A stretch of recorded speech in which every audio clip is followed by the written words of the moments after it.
Hello students, I am Dr. Kowsalya, Professor from the Department of Food Science and Nutrition, Avinashalingam University for Women. Can you recall the concept of various enzymes used in genetic engineering for the production of valuable products in the field of food and nutrition, industry and pharmaceuticals? As you know already, both enzymes and cloning vectors act as tools of genetic engineering. Students, you may know that vectors are the carrier DNA molecules into which foreign DNA or genes of interest are combined to synthesize a recombinant DNA molecule. They are introduced into the appropriate host cell and studied for gene expression. In this module, you will be introduced to the various vectors used for genetic engineering, or it is called as gene cloning. Coming to the objectives, after completing this lesson, you will be able to know the concept of various vectors used in the process of genetic engineering, understand the characteristics of various cloning vectors, and learn the different types of vectors and their roles in the genetic engineering process. Here you see an overview about the vectors used in the process of genetic engineering. As you see here, the various vectors are shown. The characteristics of an ideal vector makes one choose the suitable vector for synthesizing the recombinant DNA molecule. In this lesson, you will be able to understand the use of vectors in carrying the foreign DNA to be cloned. Coming to the goals of recombinant DNA research, they are to identify and isolate the gene of interest, to study the expression and regulation of gene of interest, to make gene library, and to bring modifications in the properties of genes. The complete process of isolating a gene of interest and inserting them into a vector, allowing it to replicate and maintain in a host cell, is called gene cloning. Coming to the type of vectors, basically the vectors may be broadly categorized into two types: cloning vectors and expression vectors. Cloning vectors are used to obtain millions of copies of cloned DNA segment. They are not expected to express themselves and used for creating a genomic library. Whereas expression vectors are allowed to express the cloned gene to yield a product, for example, a protein. This is achieved through the use of promoters and regulatory genes. Commercial production of cloned gene product is achieved by using expression vectors. What then is the criteria for selection of a cloning vector? They are the objective of the cloning experiment, the existing knowledge about the vector, the reliability, which we say, the suitability of the vector, and of course the ease of work in the experiment allotted. You may wonder who worked on these vectors, right? As early as 1973, Stanley Cohen et al. Constructed the first recombinant vector, the plasmid PSE101, for use in Escherichia coli. Today, more than 1,000 cloning vectors have been described with their characteristics. What do you think are the types of cloning vectors? The types of vectors and the target host cell in which they propagate are shown here.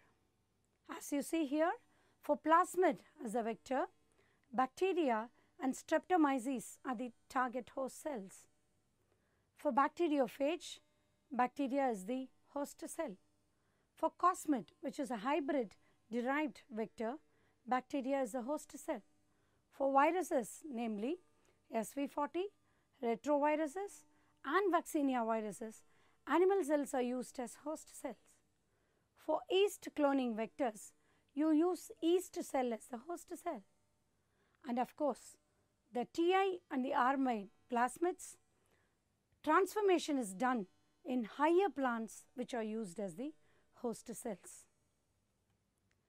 Coming to the bacterial plasmid vectors, what are they? Plasmids are extrachromosomal, double-stranded, circular DNA molecules capable of self-replication. Almost all bacteria have plasmids containing a low copy number, namely 1 to 4 per cell, or a high copy number which may vary from 10 to 100 per cell. The size of the plasmids varies from 1 to 500 kilobase pairs. Plasmids contribute to about 0.5 to 5% of the total DNA of bacteria. Did you catch it? Okay. Let us categorize the types of plasmids into 3 categories. Category 1, let us categorize as conjugative and non-conjugative. Conjugative means if they carry a set of transfer genes and thereby involved in the process of conjugation. They are large and present in low numbers. Non-conjugative means if they do not possess such genes. They are small but present in high numbers. Coming to category 2, it is categorized as stringent plasmid and relaxed plasmid.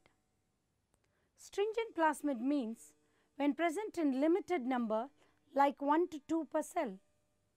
Relaxed plasmid means when present in large number in each cell. Coming to category 3, they are categorized as F plasmids and R plasmids. F plasmids contain genes for their transfer. R plasmids contain genes which are resistant to antibiotics. Coming to the nomenclature, as we have names, the plasmids have different names. How do you name these plasmids? It is very interesting. Plasmids are first designated by a lower case. This is followed by the first letters of researchers' names. And of course, a numerical number is given by the workers who worked on these plasmids. For example, Pbr 322. The letter P is for plasmid.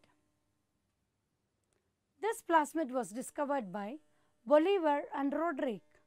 Therefore, the first 2 letters Br followed by the names who designated it a number 322. Thereby, we have given a name Pbr 322. Hope you are clear now. Right. Some plasmids are given names of the places from which they are discovered. For example, PUC, you must be familiar with, isn't it?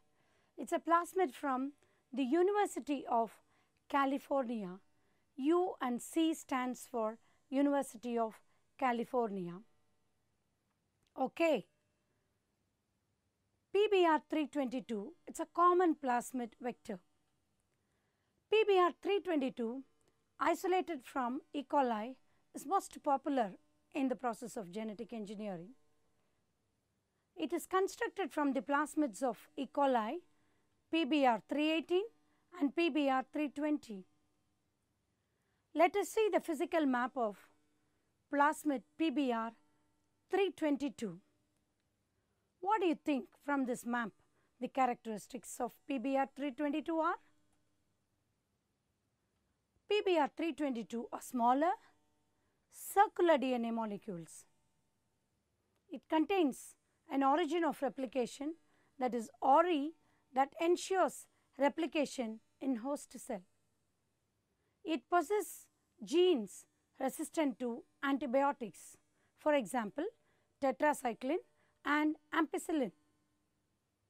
It contains around 20 sites specific for the action of restriction endonucleases, and 6 of these 20 sites, namely EcoR4, BAMH1, SPH1, SAL1, EXMA3 and NRU1, are present with the gene coding tetracycline resistance. These plasmids are capable of self-replication, and you may not believe that they have an inherent entry into the host cell. Other plasmid vectors are PUC19 and derivatives of Pbr 322 are Pbr 325, Pbr 328 and Pbr 329. Another most commonly used plasmid vector is Hse vector. In 1983, Messings and co-workers developed the Hse vectors at the University of California, as I said before. The characteristics of Hse are: these vectors have 2700 base pairs. These plasmids consist of col-even ORI as gene of origin of replication. It contains antibiotic resistant gene for ampicillin. It contains LAC-Z gene, the shortest derivative of LAC-Z operon. Vectors of Hse have a region that contains many restriction sites in a short stretch of DNA known as multiple cloning site, which we call as MCS. There are several plasmids of Hse series, namely Hse8, Hse9, Hse12, Hse13, Hse18 and Hse19. The last one, Hse19, is called as general purpose plasmid cloning vector. Coming to another interesting plasmid vector, it is agrobacterium based plasmid vectors.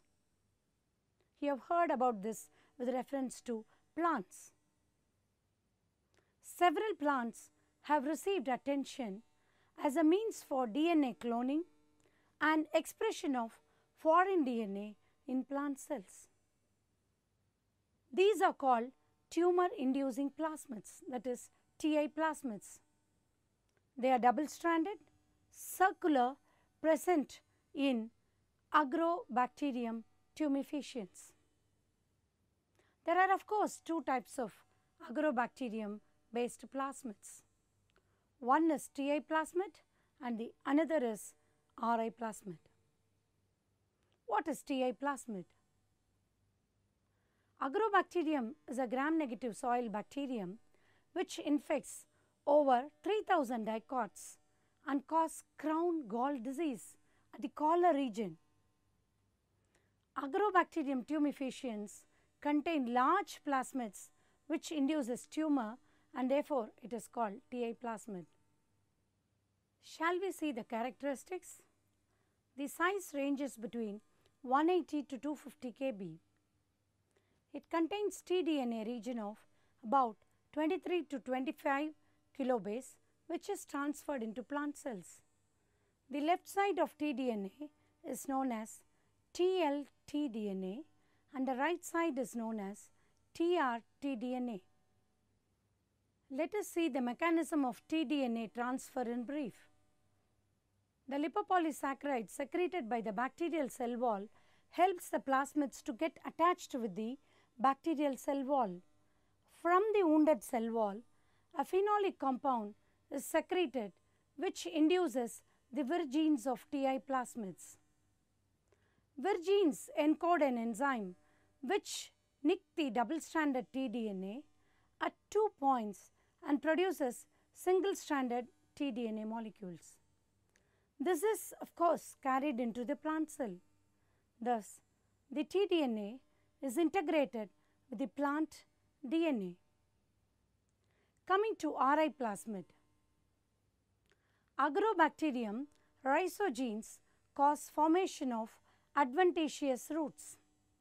The virulous plasmid of Agrobacterium rhizogenes is commonly known as Ri plasmid, which is designated as Pri. The Ri plasmid induces rhizogenicity parallel to Ti plasmid. The Pri have extensive functional homology with the PTI. The Pri contains distinctive segments of DNA which is transferred to plant genome during infection. The transfer tDNA to the plant genome is mediated by another segment on the plasmid known as virulence gene. All strains of Agrobacterium rhizogenes are known to produce agrosinopin. The properties of Ti and Ri based plasmids are they do not cause disease because of the removal of the disease causing genes. They possess sites for insertion of foreign genes. They possess selectable markers which helps in selecting the transformed cells. Now, another important vector, namely Bacteriophage vector. Bacteriophages are the viruses that infect bacterial cells, replicate and express inside the bacterial cells. The two bacteriophages, namely lambdaphage and M13, are commonly used cloning vectors. Coming to phage lambda. Phage lambda vectors are required for cloning large DNA fragment and hence used in construction of gene banks or genomic libraries. The process of infection and replication follows two cycles, namely lytic cycle and lysogenic cycle. What is lytic cycle? On attachment of phage virus into the bacterial cell, the linear DNA enters the cell and cyclizes through a strand of 12 nucleotides known as cos site at its ends. The circular DNA follows rolling circle replication and produces concantomeres and cleavage occurs at the cos site. Further, phage proteins for head and tail are formed, which is followed by packaging and the phages are released thereby. Coming to the process of lysogeny, it is an alternative pathway for propagation. In this method, the viral DNA integrates into host chromosome and replicates along with bacterial chromosome. Phage genome integrates by an attachment site. The advantages of using phage DNA are DNA can be packed in vitro into the phage particles and transduced into E. coli with high efficiency. Foreign DNA up to 25 kilobase pairs in length may be inserted. Screening and storage of recombinant DNA is much easier. How do you think is the lambdaphage used as a vector? Only 50% of lambdaphage DNA is necessary for its multiplication and the other functions. Several restriction sites are present on lambdaphage, which is not by itself a suitable vector and hence needs to be eliminated. Coming to insertion vector. They are vectors which have unique cleavage sites in which small piece of foreign DNA is inserted. The size of DNA that may be packed into the phage DNA is 35 to 53 kb. Minimum size of vector must be above 35 kb, which means the maximum size of foreign DNA to be inserted is about 18 kb. For example, lambda GT10 and lambda DG11. Coming to insertion vectors. They are vectors which have unique cleavage sites in which small piece of DNA is inserted. The size of DNA that may be packed into the phage DNA is around 35 to 53 kb. Minimum size of vector must be above 35 kb, which means that maximum size of foreign DNA to be inserted is 18 kb. Examples are lambda GT10 and lambda GT11. What are replacement vectors?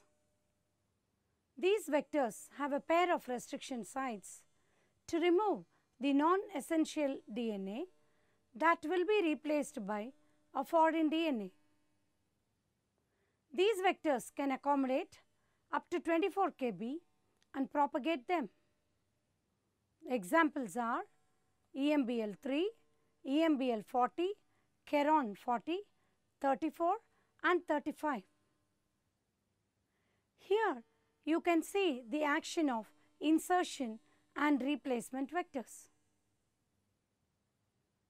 What is phage M13? Phage M13 is a filamentous phage of E. coli which contains sex pili. M13 consists of single-stranded circular DNA molecule containing 6400 N base pairs. It binds to receptors and delivers its DNA through the lumen of pilus. After its delivery, the single-stranded DNA molecule is connected to the double-stranded DNA, and this forms the replicative form of DNA. The RF replicates forms single-stranded DNA by rolling circular mechanism, after which packaging occurs and the progeny molecules are extruded from the cell.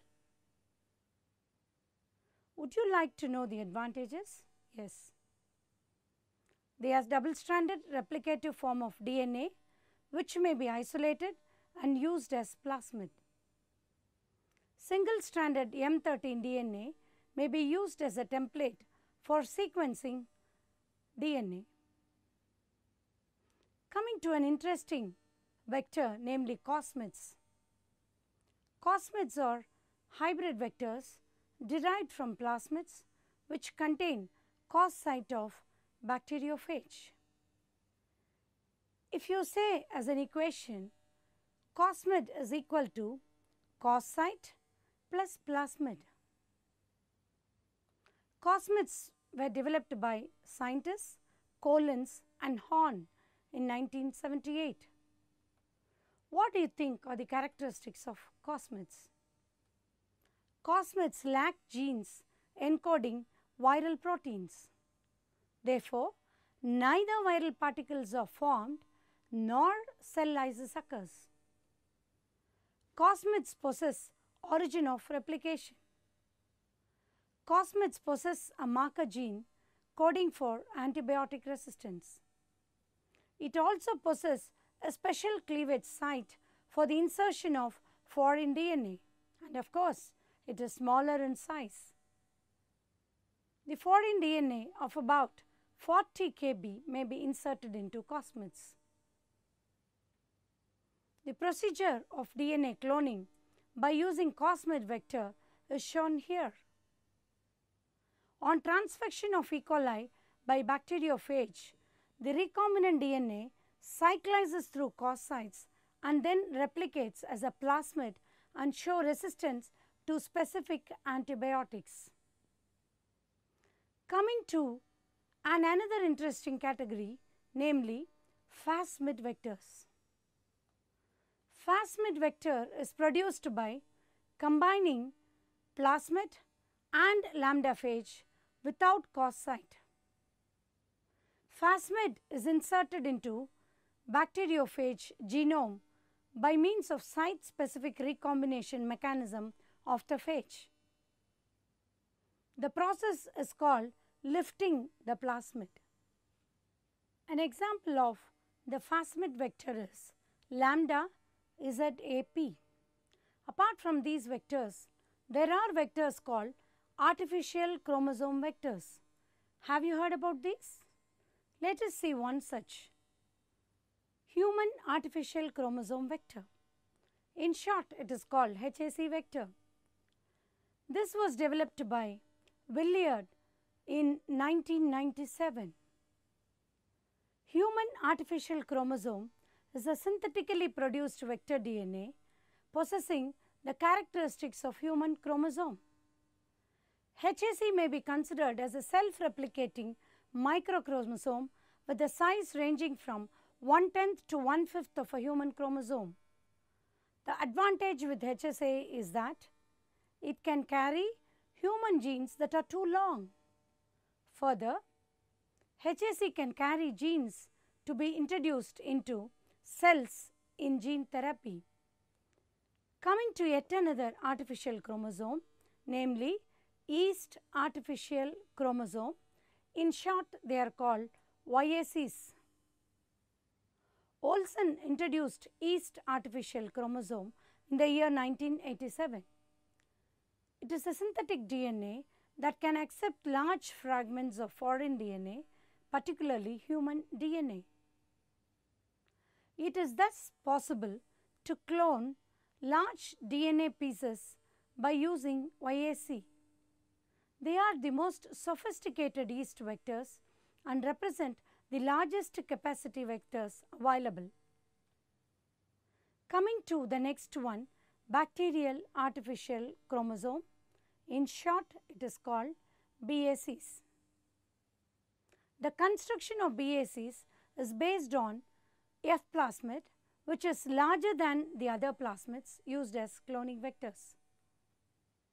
BACs can accept DNA inserts of around 300 kb. The advantage with bacterial artificial chromosome is that the instability problems of YACs can be avoided. In fact, a major part of the sequencing of human genome has been accomplished by using a library of BAC recombinant. Very interesting, isn't it? Coming to the term shuttle vectors. The plasmid vectors that are specifically designed to replicate in two different hosts, say for example in E. coli and Streptomyces, are referred to as shuttle vectors. The origins of replication for the two hosts are combined in one plasmid. Therefore, any foreign DNA fragment introduced into the vector can be expressed in either host. Further, shuttle vectors can be grown in one host cell and shifted to another host cell. Hence, these have attained the name shuttle. A good number of eukaryotic vectors are shuttle vectors. Having learnt about all these vectors, what do you think is the choice of the vector? Yes, the choice of the vector is that the size of the foreign DNA to be inserted is very, very important.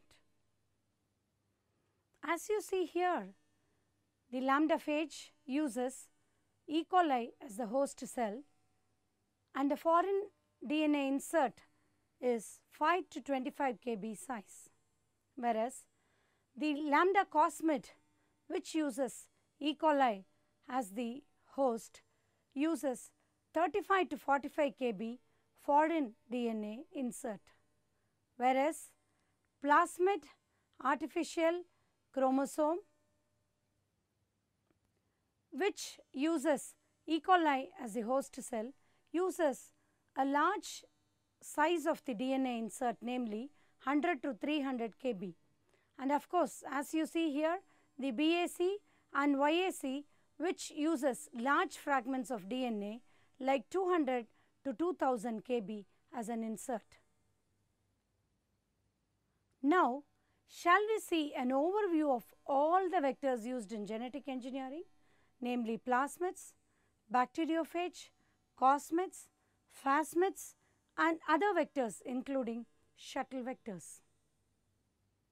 Students, to conclude this lesson, I think you have understood the various vectors used in genetic engineering and to choose the right vector for the right experiment. Further, I hope you were able to understand the characteristics of plasmids, bacteriophages and cosmids and the commonly used vectors. See you in the next class.